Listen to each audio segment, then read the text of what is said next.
Today I give you 3 stories that are all connected. In the previous documentary, I enlightened you about the demon of Davos, Rubenzal. In this documentary, I have taken 3 components: the tribe of Rueben, Zal, the name of a legendary Iranian king, and the third will illuminate the fact that Zal is the Persian version of the story of Lugalbanda and the Anzu bird. From this we can see that the narrative does indeed move north with the footsteps of the empire.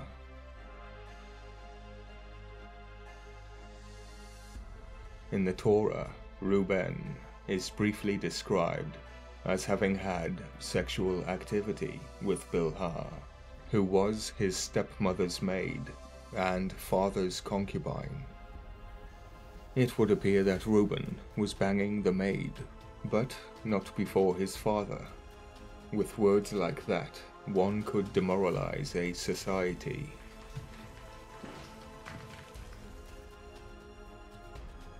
On his deathbed, Jacob declares that Rueben will no longer excel.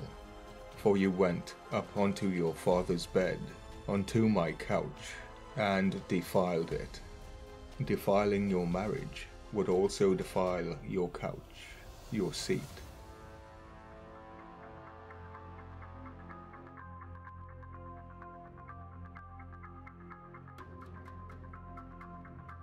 Reuben's behavior angered Jacob to the extent that he gave Reuben's birthright as firstborn to Joseph.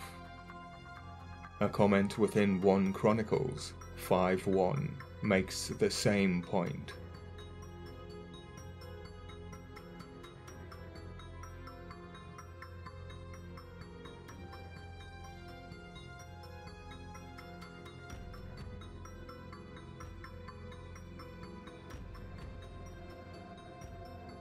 The variant of Rueben, Rueben, means behold, a son.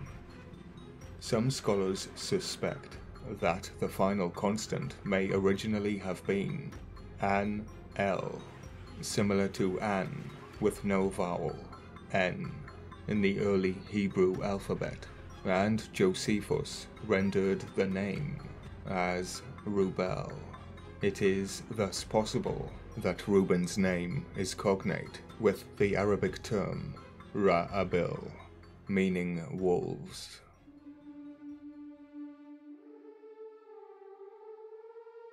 The tribe of Jacob is connected to the angel. Put those together, we have a wolf angel. More importantly, the Sumerian An, from which the Hebrew is derived, means heaven, star, god, or eagle. The meaning of Rube is an awkward, unsophisticated person, rustic, too, a native or inexperienced person. Why on earth would you call your child Rueben? The meaning of the name Rueben relates to the god of an unsophisticated person.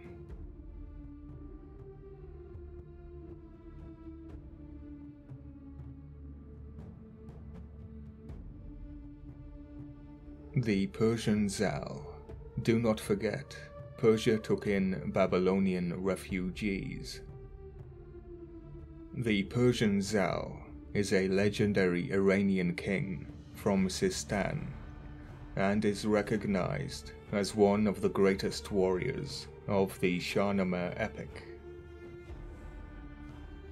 Zal is the father of the equally legendary Iranian hero Rustam.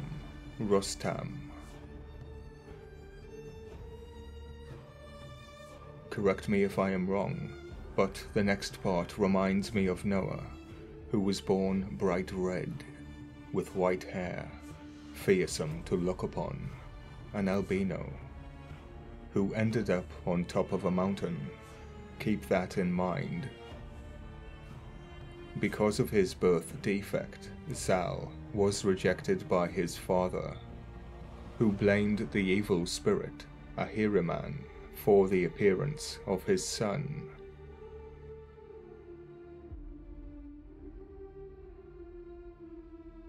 In the Persian language, Zal refers to those who have albinism, Rueben and Zal, together here meaning the white wolf, who in 2050 BC Egypt is the supreme white one, the white Anubis, where we learn that the white wolf is the embodiment of the invading forces, to whom the bird-man, Tehut, the oracle, is closely associated as the baboon.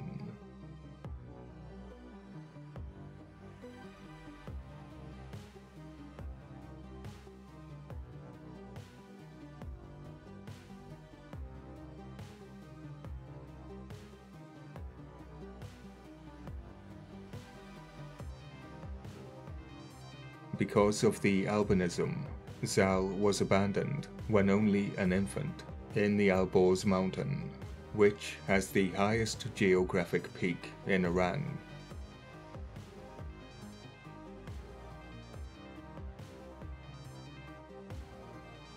We are told Zal was abandoned in a mountain cave. The Sumerian Lugalbanda was abandoned in a cave where he met the Anzu bird.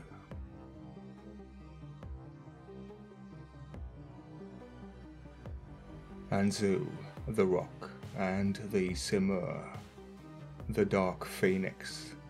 The dark phoenix and an albino, together they form a grey area.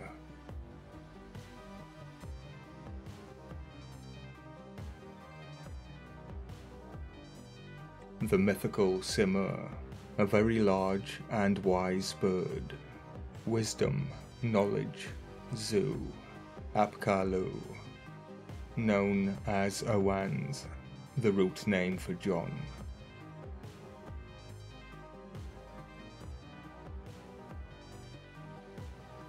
Simur, a very large and wise bird, which darkens the sky when flying, and is said to be related to the phoenix. The phoenix is given a new name every time it rises. The Simur found the baby Zal and took him in her nest, in Re, into the bird. Sam means poison, or the number 3. It could also mean sham.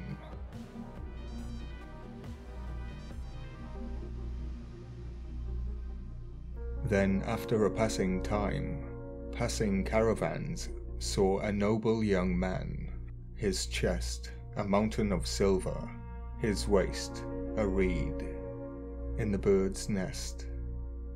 Rumour of this remarkable presence, Simur, finally reached Sam, who was encouraged by his wise men to hasten to the scene.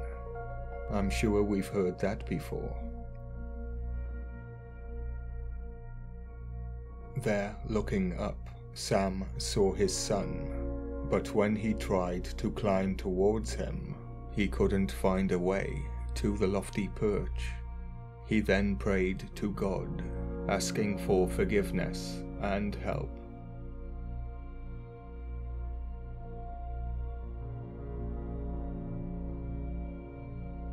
When the Simur saw him, she knew that he had come for her charge. The devoted bird gave the youth a plume, saying, "Burn this if you ever have need of me, and may your heart never forget your nurse, whose heart breaks for love of you." There we have the old mother concept, cursed with bird form. Bird form is a curse, and that is what this myth is doing. It aligns Simur with the Anzu bird. similar to Utu and Ishtar, Anzu and Simur. Their stories are entwined together, but the mother is always the original. This would be the nurse, whose heart breaks for love of us. The mighty and wise Simur gave Zal this one feather to burn when in trouble, and she would appear as soon as the feathers were lit. Two stories entwined, one dark, one light, creating a grey area. Anzu, Simur, the rock. In the Ethiopian Bible, the cross belonged to the legendary bird, Roch, and is a symbol of the betrayal of Jesus. Born in a cave, helped by wise men, assisted by the words of God. Of course, this has a double meaning. The Rook is also identified in the Ethiopian holy book, Kebra Nagast, as the agent responsible for delivering the blessed piece of wood to Solomon, which enabled the great king to complete Solomon's temple. Don't forget, he was working with demons. We are told, but we do not listen. The Rook is standing in retinue of the cross, post of behind religion. The piece of wood that the Rook brought was therefore given an honored place in the temple and decorated with silver rings. According to the tradition, the silver rings were given to Judas Iscariot as payment for betraying Jesus. The piece of wood became the cross of Jesus. I remind you of the Davos etymology. The valley in which it lies is the entrance to the inner earth. The mound and the temple are representations of the mountain, and they are all gateways to the inner earth. The valley or region doesn't matter. And the Devas are behind this gate. Sumerian to Persian, Anzu to Simur. The Middle Persian word comes from the Avestan, the bird Sena, originally a raptor, more than likely an eagle, falcon, or sparrowhawk, as can be deduced from the etymological cognate with Sanskrit Siena, meaning raptor, eagle, bird of prey, which also appears as a divine figure. In Sumerian, this would be An, meaning heaven, star, god, or eagle. Therefore the Sumerian version of Rock and Simur is the Anzu bird. Lugalbanda and the Anzu bird. Another problem arises here, with Shamash and Inanna. The problem is, Shamash Utu is also known as Lugalbanda, and Lugalbanda is also known as Zu, which is also a variant, meaning wise man or knowledge, wisdom, which is also a variant of the name Sin, Suen, again meaning Lord Zu. Through understanding this, you will be able to see that Lugalbanda is praying to himself. He prays to Shamash, Inanna, and Nana, Sin or Suen, in Aramaic, Sin. This is where we get synonyms. I'm sure you'll agree. One can't have synonyms without the name Sin.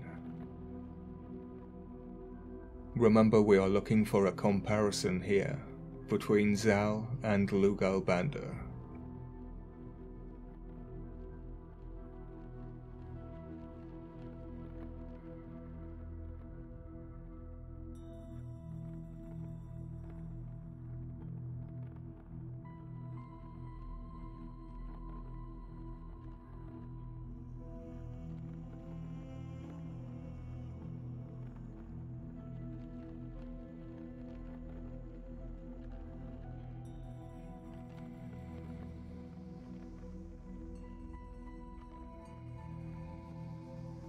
The Sumerian king, Enmerkar, wanted to conquer the land of Aratta. Rounding up his army, Enmerkar marches towards Aratta, a city in the eastern highlands. Amongst the soldiers is Lugalbanda, who falls seriously ill, who is left by his brothers to live or die in a cave along with some provisions. Lugalbanda lies ill for 2 days. He prays to the gods Shamash, Inanna, and Nanna to be healed of his sickness, and Lugalbanda is eventually healed by them. He captures a wild bull and 2 wild goats before lying down to dream. Could this be the precursor for Jacob and the angel? There are too many parallels. He is sent a dream instructing him to sacrifice the animals he has captured, and he proceeds to do so. The end of the text is very fragmented and not well understood, but it does shed light upon the gods who, although they hold great power, exhibit a dark side. They certainly do.